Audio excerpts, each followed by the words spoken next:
मैं हम्म, आपसे जानना चाहता हूँ, राहुल गांधी की सजा रद्द हो जाना इस वक्त कांग्रेस पार्टी के लिए फायदेमंद होने जा रहा है, या राहुल गांधी का सजा याफ्ता रहना, उनके ऊपर मुकदमा बना रहना, उनकी संसद की सदस्यता खारिज होना और उनके जी। चुनाव लड़ने पर रोक लगे रहना? देखिए आलोक, इस पूरे मसले पे जो चीज सबसे महत्वपूर्ण है वो ये है कि राहुल गांधी की इस सजा को लेकर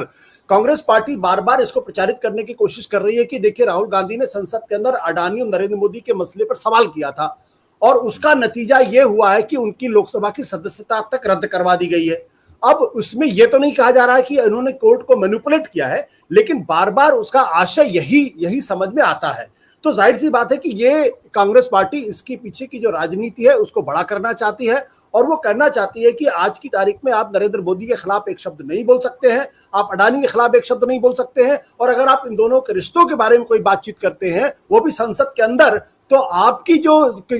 स्पीच है उसको पूरी तरीके से एक्सपंज कर दिया जाता है, आपकी लोकसभा की सदस्यता को रद्द कर दिया जाता है। तो ये देश में किस तरीके की सरकार है? तो इस पर वो जो पूरी की पूरी पॉलिटिक्स है, और ये बात बहुत सारे लोगों को समझ में नहीं आती है कि आखिर राहुल गांधी ने ऐसी कौन सी बात कह दी है कि 2 साल की सजा उनको काटेंगे, साथ ही साथ उनकी लोकसभा की सदस्यता भी रद्द हो जाएगी और गुलाम नबी आजाद जैसों के लिए उनका बंगला बचा रहेगा, लेकिन राहुल गांधी जो है उनको फौरन उनसे बंगला खाली करा दिया जाएगा। तो राहुल गांधी एक तरीके से कांग्रेस पार्टी एक विक्टिम कार्ड प्ले करने की कोशिश लगातार कर रही है कि देखिए हमको इस बात की सजा मिल रही है कि मैं सच बोल रहा हूं, मैं नरेंद्र मोदी सरकार के जो भ्रष्टाचार के जो अडानी के साथ जो रिश्ते हैं उस पर बोल रहा हूं और उसकी सजा मुझे मिल रही है, और यही उनकी लड़ाई है, इसी बात को साबित करना चाहते हैं। तो ऐसे में अगर वो उनकी 2 साल की सजा अगर बरकरार रहती है तो इसमें कांग्रेस पार्टी को किसी तरीके से कोई नुकसान राजनीतिक तौर पर तो मुझे दिखाई नहीं पड़ता है। हाँ, भारतीय जनता पार्टी जरूर इस बात को अंडरलाइन करने की कोशिश करेगी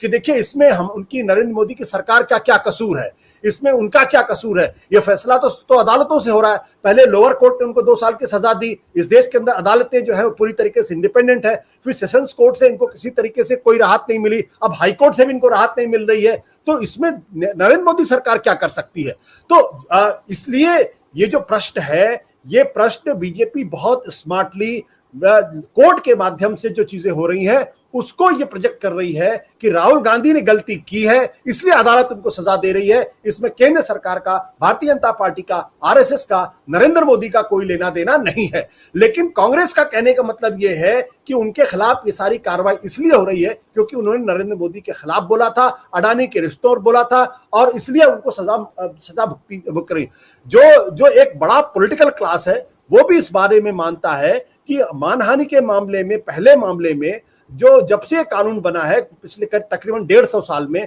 कभी किसी को 2 साल की मैक्सिमम सजा नहीं मिली है। तो क्या कारण है कि इनको 2 साल की मैक्सिमम सजा मिल गई है? तो लोग कोर्ट के फैसलों पर सीधे हमला नहीं कर रहे हैं, सीधे उससे टिप्पणी नियत नहीं कर रहे हैं, लेकिन उनकी उस अदालत के फैसले की आलोचना जरूर हो रही है और लोग ये सवाल जरूर खड़ा कर रहे हैं।